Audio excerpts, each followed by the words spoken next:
Good evening, everyone. Welcome along. Welcome along. Hello. Hello. Good evening. Good evening. I'm good. We've got the audience building. They're coming in. They're coming in. And already seconds. I know.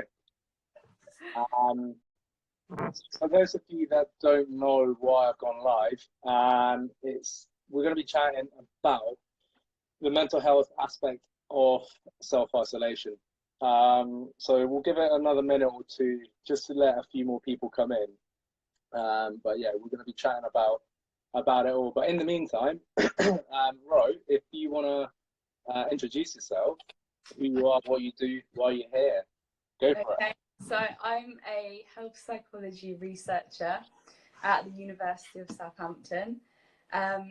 So health psychology is a branch of psychology, and health psychologists, they use their knowledge of psychology and health to promote well-being and understand physical illness. So we're very much looking at health and psychology together. We'll have to do that. We're in a time right now where mental health is something that is kind of probably, along with coronavirus and COVID-19 being the top words used, mental health is another of the top words at the moment. And I mean, it's one of the things that people very often suffer in silence with it. You can't, it's very hard to read mental health. Yeah. Like physical health, where, if someone's got an infection, you can usually tell. I mean, mental and physical health, they go hand in hand. You need both of them to lead a healthy lifestyle. Absolutely. Yeah. I mean, that's something that I always preach with my clients is it's health and fitness. Health meaning mental health and physical health, not just the fitness side of things. And yeah, I think that's important stuff. So, I mean, you've got a few points that you want to kind of cover today, don't you? There's a few. Yeah, I do. Key points. So, I mean, we'll start from the top, really. You need to introduce yourself. I mean, people know who I am already. People know who I am. On Twitter, don't they? That's true. I'm a personal trainer here in Southampton. I've been a PT now for the best part of 6 years now. And I follow sort of the logical path, try not to overcomplicate things and try and get people moving, try and get people being healthy, living in a healthy manner. I don't specialize in one thing or the other. I just specialize in just overall health. It's the whole, I used to do bodybuilding. I used to prioritize aesthetics over, form over function, that kind of thing. But now it's something that I don't preach about. It's health and fitness, mental health being a big aspect of it. So yeah, that's me. That's who I am. So from the top, what are the points? Well, what do you want to talk about first? So firstly, I would like to say that at this point in time, it's pretty overwhelming at the moment because we are essentially going through a big change. There's not one person that hasn't been affected by COVID, and it is a historical moment. And there's definitely going to be a lot of psychological studies on this because it's going to have a big impact on mental health. And it's normal to feel anxious during this time.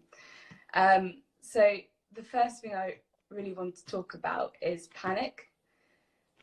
Panic has been researched a lot, so the physiological side of it, the physical side of it, as well as the psychological side. And you'll probably most know about it at the moment in regards to COVID with panic buying. That is heard a lot through the media. And panic is interesting in the sense, so it's been, as I said, it's been heavily researched and it's dominant in the media.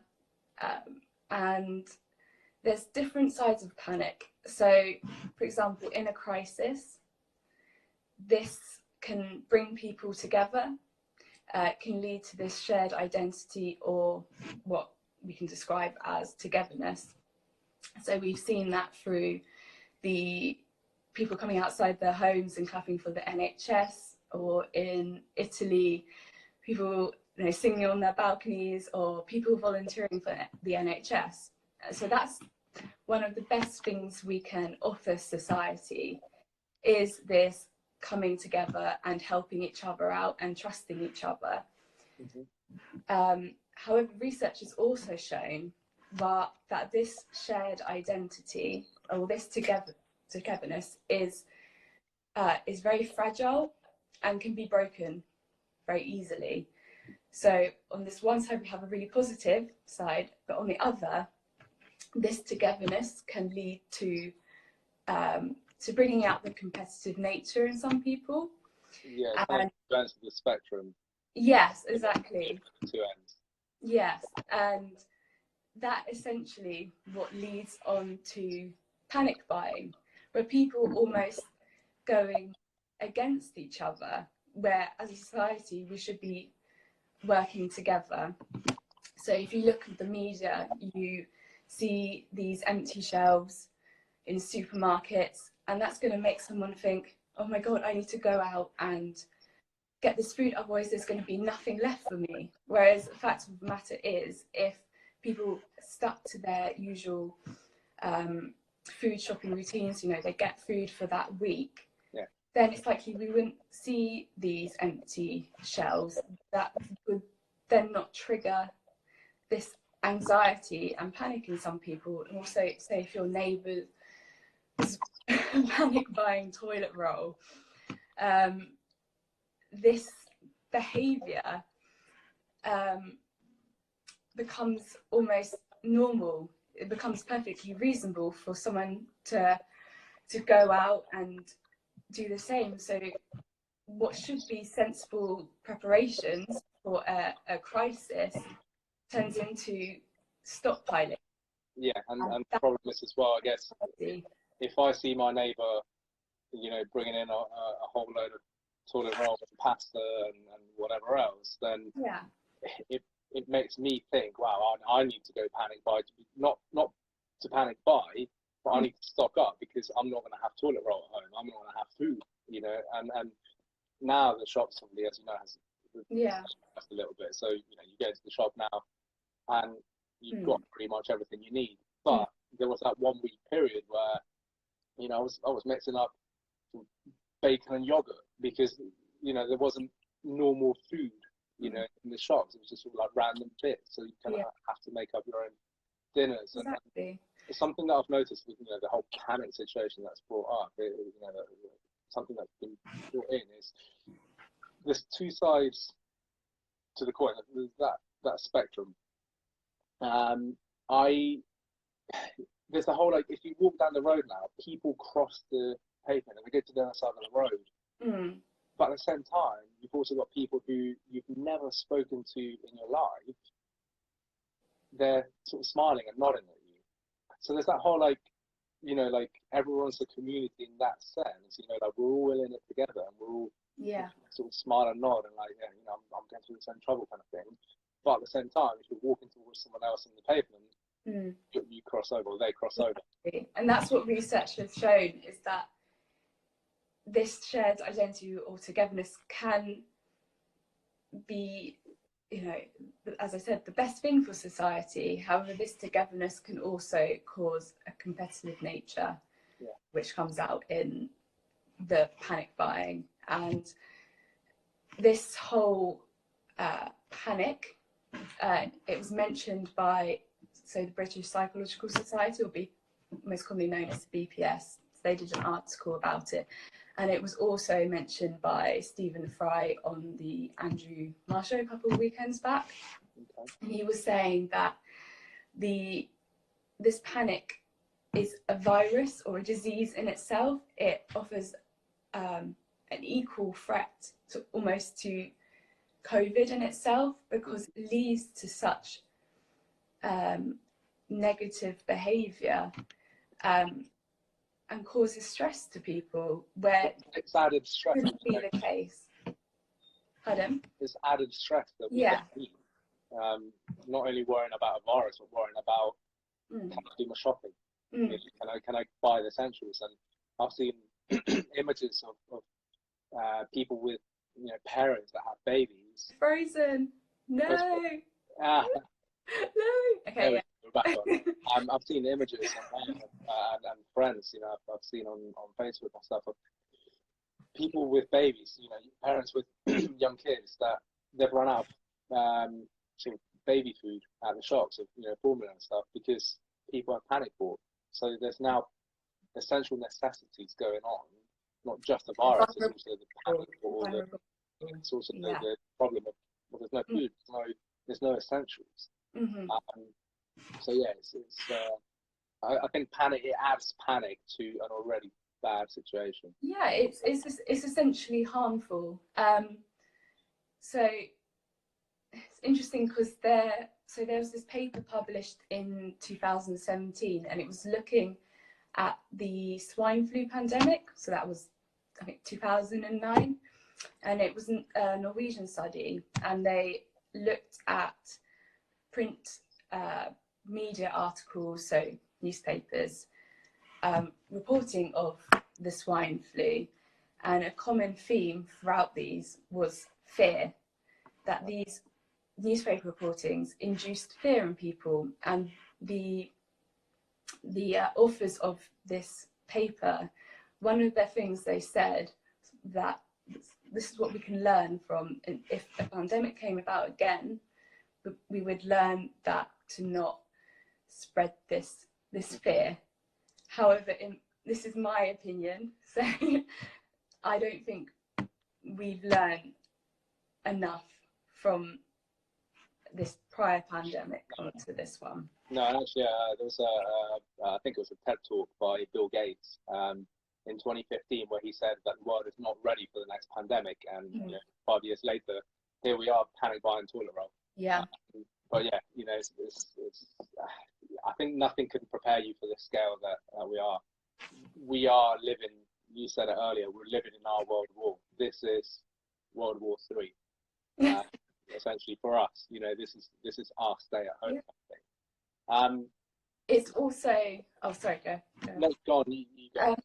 So it's also important to note that even by talking about or saying the word panic is like counterproductive in itself. So, for example, if I say to you, "Don't panic," then you're gonna be like, "Oh, well, I wasn't panicking, but why have you told me that? Why are you panicking? I'm panicking now." Yeah. So that can induce panic in itself. Yeah. Something that the BPS was saying, which I totally agree on, is that politicians and the media, they should just remove the word panic altogether from their vocabulary, because that in itself can induce this stress and anxiety in people. Yeah. It's as simple as that. It's psychology that don't think of a red car. Everyone watching right now is not thinking of a red car. And we've all at some point in our lives either had it done to us or we've done it to someone, where we go and say, don't worry about it, or like, don't panic, but this has happened, and instantly like, what's happened, so yeah, it's I agree. By starting a story with panic, it's going to throw you into a sense of panic. I mean, I've even seen media articles that have said we must keep calm in this situation, the stuff that they're trying to avoid, but they're still inducing this panic. So I mean, it's just best to avoid the word. I agree. There's a few questions that we've got. We'll cover them at the end. We'll, if you've got a question or anything that you want to talk about, write it in the comments, and I'll scroll back as we get towards the end, and we'll answer them towards the end. So do ask questions if you want to get involved. The other point that you wanted to talk about was what was it? It was the following reliable health sources. Yeah, that's the one. Yeah. Following reliable health sources. So tell us about that. Tell us about the importance of that. So I can't emphasize this enough. I can't stress about this enough, because it's part of my job. I'm constantly looking at health information, whether that's the World Health Organization, so WHO, Public Health England, NHS, it just forms part of my job to look at scientific based health information. And it's so important for any information you're getting to look at established organisations essentially that offer the correct up-to-date health information. So for example, Public Health England, they do almost daily press releases. Mm-hmm.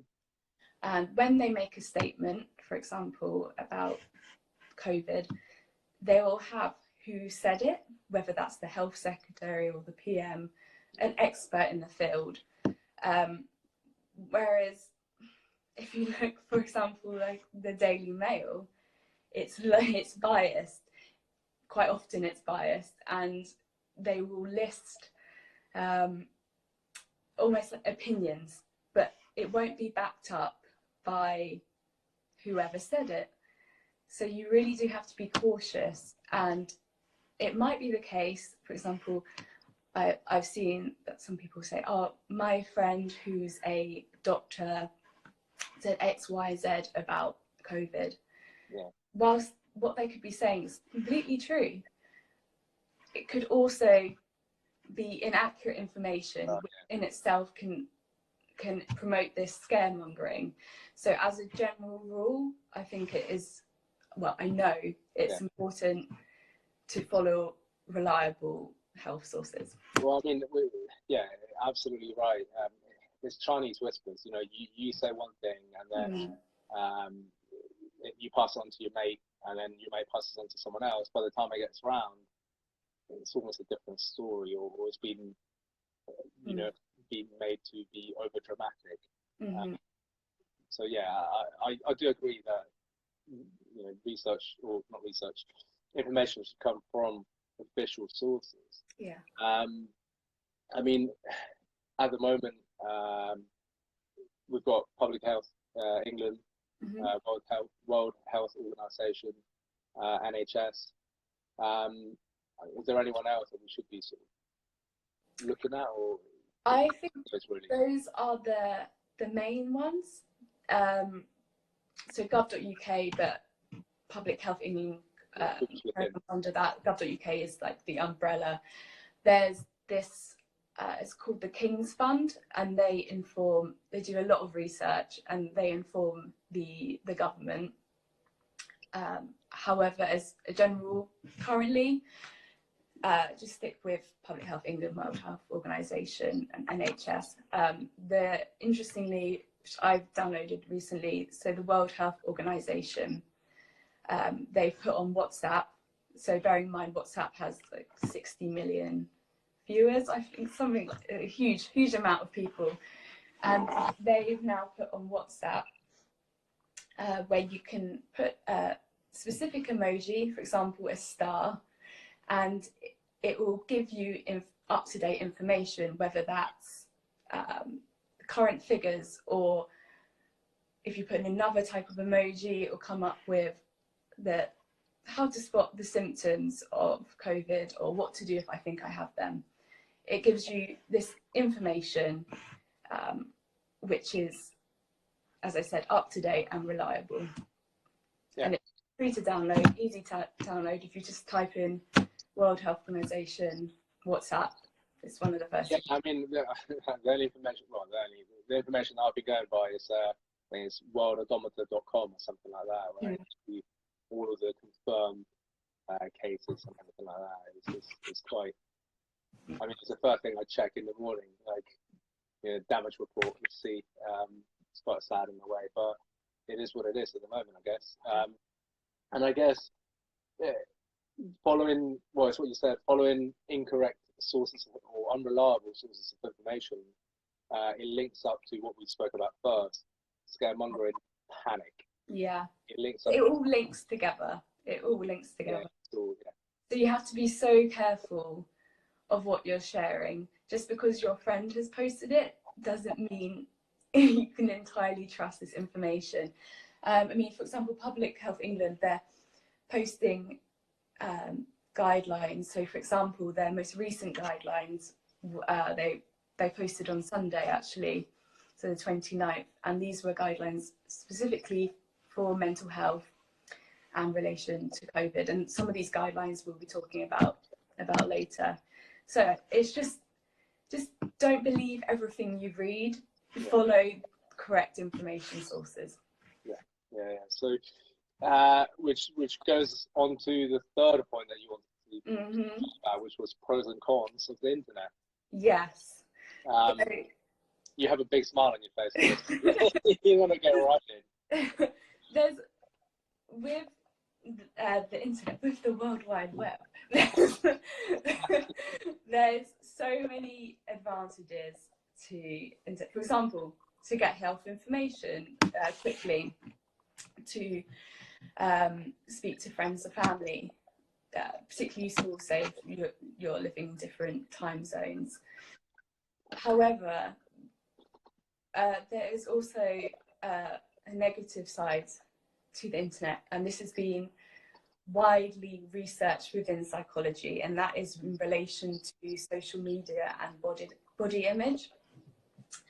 And at the moment, we're spending more time indoors, and therefore we haven't got the outside distractions as such. For example, going to work, speaking to other people, we're going to most likely be on our phones a lot more. And this can be dangerous because we're spending more time on our phones. We could be spending more time on social media, and social media, so Instagram, Pinterest, Facebook, there's certain sites that promote this ideal body image, and this is for not just women, men and women. Absolutely. I've been there and done it. Like I said at the beginning, when I did bodybuilding, one of the first things that I'd do in the day is check Instagram, and I at the time used to follow a lot of professional bodybuilders and stuff, and one of the first thoughts I'd have every time I flicked through my feed was, I'll never be as good as that, or I want to be like that. It was always a comparison between me and them. So I mean, I think it's human to compare yourself to of course to other people and to other things. It's a human reaction, but it should be done in a non-detrimental way. It should be done to further improve yourself, not to bring yourself down. And like you say, at the moment, we're stuck inside of the house. Well, we're allowed an hour out a day, so 23 hours a day we're indoors. We're going to be on our phones, on our laptops. I mean, my screen use, iOS, or the screen time setting that tells you how long you've used your online on your phone, compared to previous weeks, the last week, the last 7 days, it's been mental. It's been through the roof. Yeah. With influencers to be having a field day, and it's dangerous. It's dangerous essentially. So, for example, what I mentioned about psychological studies. So there was this one study that was looking at 100 women, university, and they were asked how long they spent on average per day on social media, and then they were asked to fill out a questionnaire on body image, and the lowest amount of time on internet was about 30 minutes a day, and the highest was 90 minutes plus. And what they found was that those who spent 90 minutes, the longer you spent on social media, the higher the likelihood that you would have a negative body image. Bear in mind that this is correlation, so it doesn't mean if you spend longer online, you're going to have a negative body image of it. Correlation is not causation. Correlation, not causation, exactly. But it goes to show that social media, although it can be brilliant to learn new information, it also has its dangers, and particularly at the moment, if you have a negative self-image anyway, it can perhaps emphasize that further because you're spending more time on your phone. Yeah. And that's why it's important, as we'll talk about in a minute, is to set boundaries. So if you are following people on, say, Instagram, and they cause you to have negative views about yourself, you know, if they're looking absolutely perfect, this ideal body image that doesn't exist, unfollow them. Or if you're finding social media is having a big impact on you, just take it off your phone or give yourself a break for a little while. The truth is that with social media, everything is on face value. You don't know. Highlight reel of it's someone's life rather than the highs and lows. No one. Yeah, you don't know what's happening behind closed doors. Yeah. I mean, I always compare it to, you know, when I used to be on very, very strict diets and stuff, I would put on my Instagram stories and, you know, on the actual post, the big Domino's pizza that I'd have, you know, once a week, or the ice cream that I'd have once a week or something like that. And people, because they only saw pizza, people assume that that's all I would eat, and they'd go, he looks like that, you know, he's bodybuilding, but he only eats pizza. No one wants to see chicken and broccoli. In the same way, in just day-to-day life, no one wants to see the lows. People want to see the highs. People want to see your holiday pictures. People want to see, you know, sort of your driving test certificate you've just passed and stuff like that. People don't want to see you having breakfast, you know. Yeah, exactly. And I guess, I mean, 2 negative points from social media is time wasting. It's a time waste. I mean, social media for a lot of people is a business. You know, I've got friends that work with social media. I myself need social media in order to promote my business and my services. But too much of it, and you know, it's a negative. And the other one is kind of, again, we've covered it, scaremongering. It's another means, another way. You know, you've got Karen from Facebook saying that, or Karen, your neighbour, but you've also got social media where there's multiple people, fake news, you know, clickbait, that kind of stuff. So yeah, it's definitely, there's a lot of positives, there's a lot of negatives. It's about finding the balance. Exactly. You know, anyone that makes you feel bad, anyone that makes you feel, anyone that makes you doubt yourself, question your body image, and your position in life, unfollow those people. And it's something that with all of my clients, I've you know, spoken to at some point. If the first thing that you do during the day is go online and compare yourself to someone else, it's going to put you in a bad mood, on a bad footing for the rest of the day. Unfollow that person, you know, unfollow that person. So yeah, just cut that negativity if you can. Cut that negativity. Yeah. Out. Give yourself some breathing space. Absolutely. And the other point that you wanted to talk about was so staying proactive at home. So staying proactive. Ways to manage being indoors. Can only imagine how stressful it must be for some people at the moment, particularly those who have young families and having to homeschool. The divorce rates are going to be like after this. Yeah, it'd be so. I can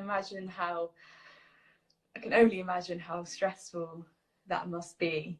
But there's a variety of methods that you can take to really focus on your mental well-being. We live in such a fast-paced world, and we need to see the positives in this situation, and that is that, you know, spending time to really focus on ourselves and our mental health.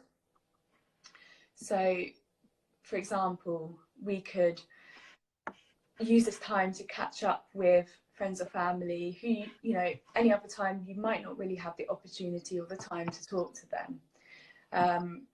Or it might be following up on a hobby you have, learn how to cook or bake. You know, you could be the next Nigella of this world. You know, tonight, Matthew, I'm going to be Nigella. If you haven't seen Stars in Their Eyes, then you need to. He's trying to be Ainsley Harriet too long. Yeah, ready, steady, cook. So it's really spending time to focus on your mental health. It's important to note though with so forming a social bond is so vital in supporting your mental health by having there and talking to people. But I can appreciate that some people, they may, you know, for example, live on their own and might not have that social support, but there is other support out there. You're not on your own. So for example, charities, mental health charities, there's this misconception that, you know, mental health charities are only for people who have psychological disorders or specific mental health needs. However, that is not the case. These mental health charities are available to everyone. So Public Health England, for example, they've mentioned about the charity Mind, and you can go online and do quizzes and puzzles. And Samaritans is another one. For some of you that might sound quite extreme, but it's important to note that there is this support out there if you feel you don't have support. And sometimes it's easier to speak to someone who you perhaps don't know. So if you have these anxiety or like depression, really talking to someone else who you don't have that personal relationship with can actually be easier. Yeah, I agree. I mean, I've for a long while I've preached about if you have an issue, talk about it with someone that you know, a family friend, or a counsellor. And in the same way, people go to, you know, people want to improve their body, they come to me, they want a personal trainer. People should also aspire to improve their mind. Yeah, declutter their mind in a sense. And I mean, a lot of people with that drip mentality, or that drip process where little things just constantly, you know, sort of touching on someone, you know, constantly over a long period of time, drip. And after a while, even though it's been a very slow, sort of meaningless drip, over a long period of time, that causes a big problem. Yeah. And you know, the current situation that we're currently in, it might push a lot of people over the edge. People, the self-employed, for example, they've massively struggled with the finance side of things and getting the financial help. So there's going to be a lot of self-employed people. I mean, there might be people that have savings and they're going to be all right for the next few months, but there's going to be a lot of self-employed people who everything that all the efforts that they've put over the last X amount of time has just like that. It's just gone, and it might push them over the edge. So I think it's very, very, like you say, very important to know that those charities are open to anyone. They're not just for people who have problems. It's I guess it's kind of like an MOT for a car, or getting your car serviced and actually having your car broken. You know, you don't go to the garage just when your car breaks. You go to the garage to get your car serviced every year, regardless of how many miles you've done. You go and get it done. Yeah, it's so important to talk to others. You know, is it the saying, "A problem shared is a problem halved," or something like that? Yeah, exactly that. It's so important to not keep it to yourself. Even simple things, for example, of having a diary even and writing down things that are bothering you. Once you close that diary, put it away somewhere, it's out of your mind. Or if you write something down, put it in the bin. Yeah, That yeah, act absolutely. of taking that worry away. That's something that I've been saying to my clients for a while now. And actually, I spoke to a client last night, who she said to me that she'd been having trouble sleeping over the last few days, over the last week, because she's got a lot on her mind, both work and personal. And that was the advice I gave her. Like, just word vomit onto a paper, onto a diary, shut it, and go to sleep, knowing that you've kind of dumped everything on that paper. Yeah, exactly. So that's a very, very good piece of advice. Remind everyone of the charities that are available, to the main charities that are available for people to, to even check out. I'll tell her just to check out at least. Yeah, there's a huge number of charities. Ones which are on a larger scale, but also all charities to you. So bigger scale, we have Mind or Samaritans. There's also youth charities, so No Limits, which are based so I think it's based purely in Southampton. It's along the avenue, but also they have a walk-in place in the city centre. But obviously at the moment we don't have the opportunity for that, but their services are still available online. You just look up, there's so many out there, and just support each other. If you know someone who is you might be alone, vulnerable, the elderly, for example, or those who can't go outside because, for example, they are undergoing cancer treatment and they're immunosuppressants, bring them up. Or I really like the idea at the moment how some houses, they have those rainbows, the green, the rainbows, and also a green or a red card. So if you're doing well, you have a green card. If you need help, whether that's someone to talk to or someone to do your shopping, whatever it may be, you have the red card. And I think that's... I didn't know about that traffic light system thing. Yeah, it's such a simple thing. Yeah. And yet it could make such a big difference. And a lot of studies have looked at this. Helping others is not just for their gain, it's also for your gain. It works both ways. By helping others, you're actually making yourself feel good as well. Yeah, absolutely. And I mean, to an extent, it gets you out of the house. If you're helping someone, it helps get you out of the house as well. I've been doing the shopping for a few people, and it's just another reason for me to go out and keep busy throughout the day. Because one of the things that I myself, as a human being, am having trouble with currently, and I know with me are pretty much everyone, is I get bored. Boredom is the biggest disease known to man. Not COVID, boredom. Boredom is the biggest disease known to man. When you're bored, you procrastinate. You don't achieve anything. So for me, it's going out, helping someone. It's something I think if you're fit and healthy and you want to help make a difference in the community, it's certainly a great avenue to go down. Checking up with the mates, checking up on friends, family, whatever. That goes right back to what we were saying at the beginning about, in a crisis situation, how you react to it is vital, and that this togetherness and helping others, trusting others, is one of the best things we can offer society. Yeah, absolutely. And I mean, it goes without saying, exercise. Yes, go out and exercise. Yeah, huge thing. It's I think more than ever now, people are going to realise how important their health is. Yeah. We've read stories online, again, maybe scaremongering, but we've read stories online of people who are saying, "Oh, I just want the virus. Just give me the virus now, and then that way I'm over and done with it and stuff." You don't know.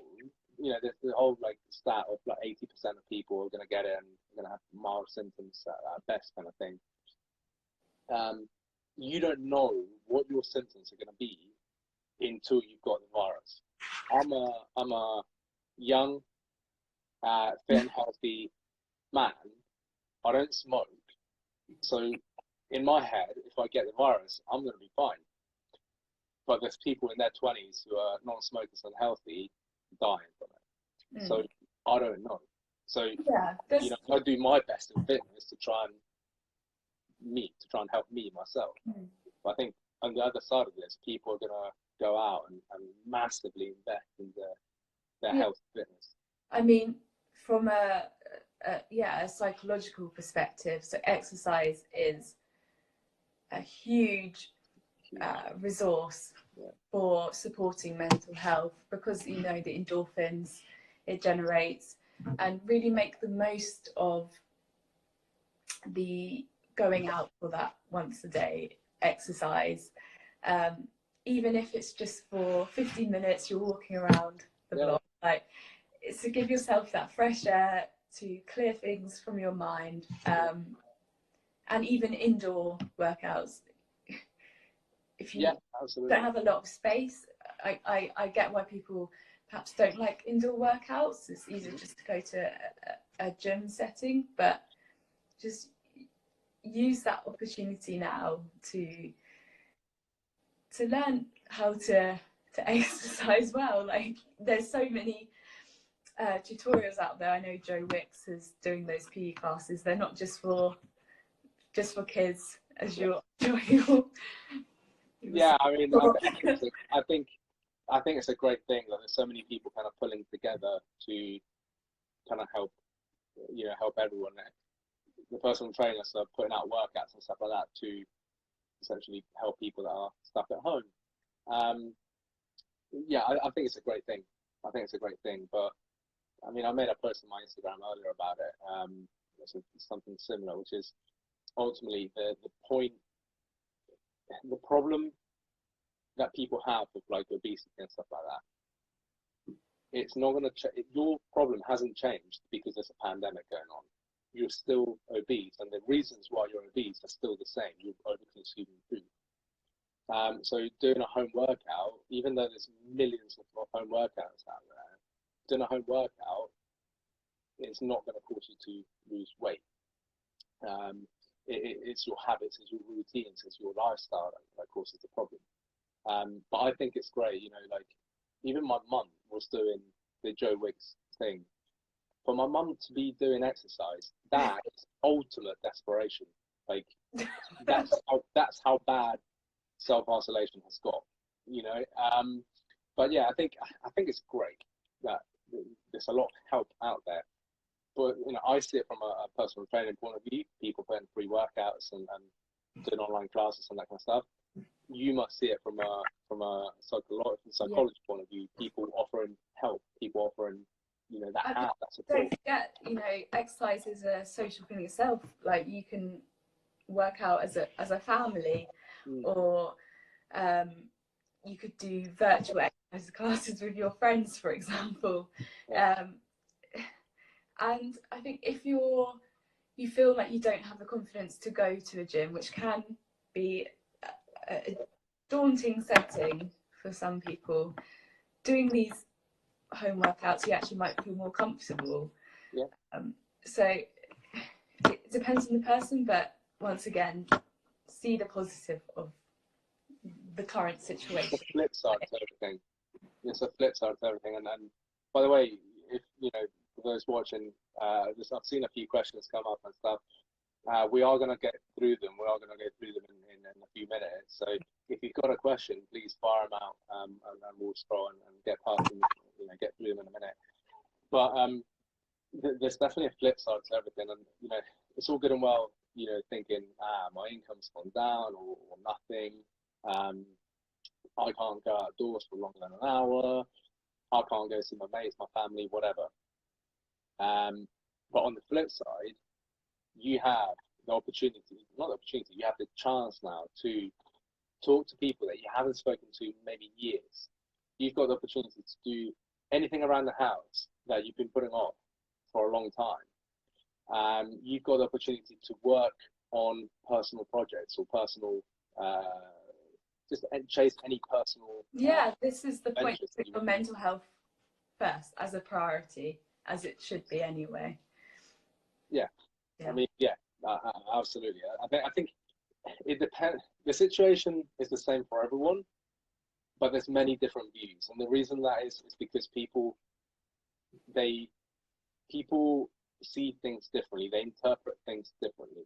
So it's up to the individual to interpret what's going on in their own way. You know, it's up to the individual. So, yeah, I think definitely try and see the positive of it.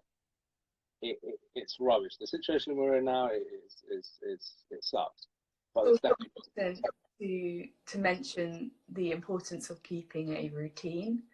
Yeah. So a regular sleep pattern, getting up at a certain time, going to bed at a certain time is almost as if you're getting up to go to work like as you normally would. To not be in your pajamas all day. I know how tempting that is. To get up. It's not acceptable to be in your work. pajamas all day eating ice cream. Pardon? It's not acceptable to be in your pajamas all day eating ice cream. True. And I mean, I'm not saying, you know, rock up to your desk in the kitchen in a suit.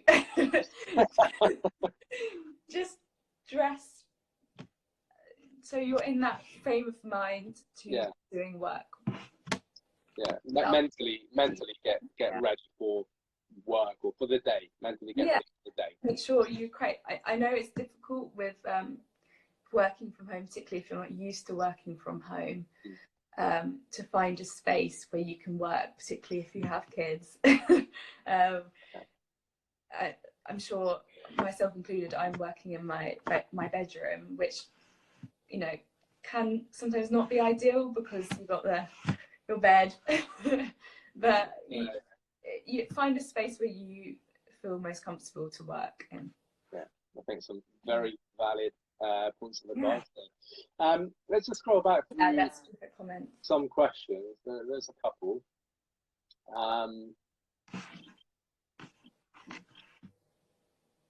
Let's have a look.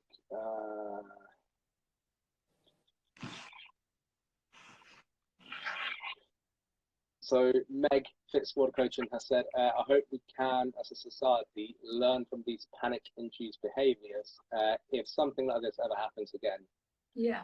Yeah, I think there's going to be quite a lot of lessons learned from what's happened. Not just from a how to deal with it point of view, but from a human point of view, from a dealing with live problems and stuff from a point of view. I think people are going to take something away. I mean, I certainly think it's given some people greater appreciation for the NHS.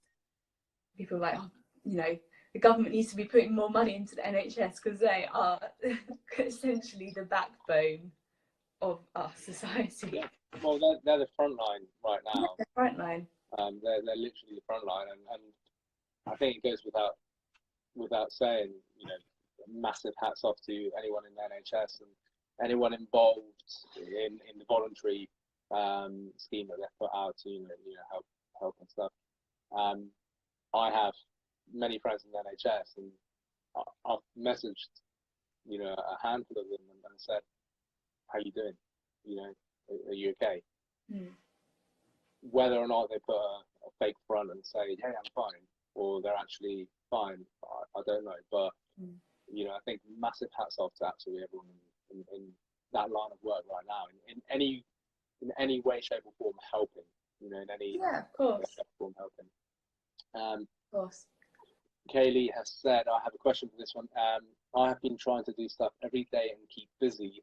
I had 2 days where I felt meh and beat myself up and not wanting to do anything. Any tips on this? Well, for a start, I think that is normal to feel like that. It goes back to having a routine and talking to people if you feel as if you're struggling. And I think even by you just commenting on here it's a great thing because it shows that you want that support. Just try and stay proactive, you know, follow things that you perhaps haven't had time previously to do, whether that read a book or meditate is a big one. I know there's a lot of apps out there, Headspace being one of them. I think it's like one of the most downloaded apps on iOS now or something like that. So there's plenty of things to do to fill that spare time and to keep motivated. You just need to find that. Yeah, and so add to that, just remember that you're a human being. It's normal to have days. It's normal. It's completely normal. In fact, if you didn't have days that you weren't there, I would question you. I would say you're a liar. You know, we're all human. I mean, I'm sure you've had days in the last couple of weeks like that. I certainly have. Yeah, I mean, I spent pretty much the first week of isolation feeling like that. Yeah, we're adapting to essentially what is a new way of life. And as I said previously, organisations have recognised that. So Public Health England, who I said previously, with these new guidelines to do with mental health, they've given various guidelines of how to deal with that. So it's not just you, it's something that everyone is having to adapt to. There's specific guidelines for people who, for example, have specific mental health needs, as well as the general population. So look online. There's so many resources out there to support you.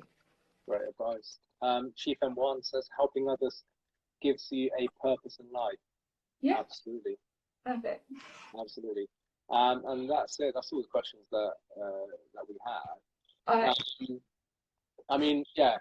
What would you say are the some takeaway points to wrap the whole thing up? What would you say are the takeaway points from today, from what's been going on? For a start, your mental health is of the utmost importance. Look after people around you. Don't say the word panic because that induces. What word should we use? Just don't use it. Just remove it from your vocabulary. Don't. But. Yeah. Follow reliable health sources, please. And use this opportunity to follow new things, find out new things. So that points me into something I wanted to say before I forget. So the British Psychological Society, or BPS, I've made a note here so I don't forget. So on Thursday, 2nd of April, they've got an online wellbeing and self-care in times of uncertainty talk. Now, I have experts in the field. So it's a public event. It's not just for people who are in the psychology profession. And there's this Dr. David Morrison, who is a psychologist in Glasgow, and he's going to talk about methods to manage stress and anxiety in the current pandemic. I know this is an opportunity to learn new things. This is a perfect example. I'll share it on my Facebook, Twitter. Yeah, awesome. Worth review. Yeah, awesome. Just a couple of comments there. Great discussion. Thank you both. Thank you guys. If you struggle with your mental health, talk to your family and partner or friends. It will help a lot. Oh, definitely. I did it and it helped me a lot. Thank you both for today. I think that's kind of like the absolute bottom line of the whole thing, isn't it? Talk. It's what you said. A problem shared is a problem half. Talk. So yeah, thank you so much for being on the show. You're welcome. The Angus Lopez show. Angus Lopez show. No, but thank you so much for coming on and sharing your little nuggets of wisdom.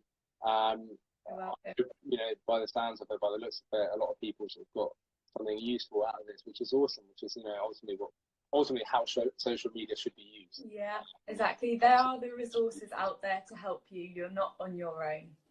Yeah, amazing. So thank you so much. Anyone listening, if you've got any issues, if you've got any questions or anything like that, feel free to follow Road. Her Instagram handle is at Row. _RDB. I was trying to look for it here. I know, yeah, that's the one. Yeah. RDB, or to myself. And yeah, and you know, in this time of sort of uncertainty and just this moment in time, just have a smile on your face as much as you can, and share your problems with anyone. Yeah, I think that's the finisher there. All right. So yeah, thank you very much for coming on the show, and I'll see you soon. All right. Take care, everyone. Bye. Bye. Bye.